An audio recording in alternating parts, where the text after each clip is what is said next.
How to fix Roblox waiting for an available server. Hi everyone, welcome back to our channel. So in order to fix the problem of Roblox waiting for an available server, you need to first go to the search bar and then type in Task Manager and open it.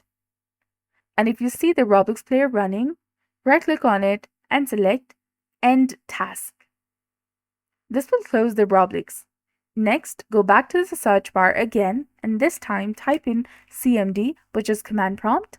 Right-click on the command prompt and then run it as an administrator. And in the command prompt window, type in ipconfig//DNS and press enter. Then type in netsh winsock reset and press enter. This computer will prompt you to start, but do not restart yet. Complete the following steps first. Now go back to the search bar and type in Windows Defender Firewall. Once you find it, open it.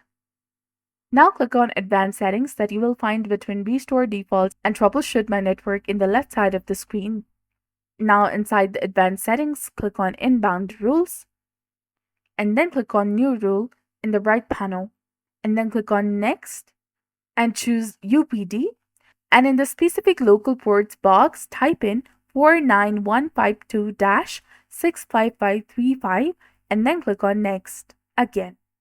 Give the rule a name like Roblox and click on Finish.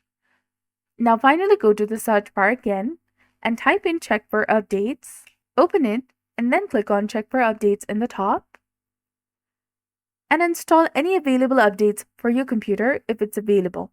Once all the updates are installed, restart your computer and the problem should be definitely resolved. So this was all about it. If you found this guide helpful, please like, share, and subscribe. Thanks for watching. See you in the next one.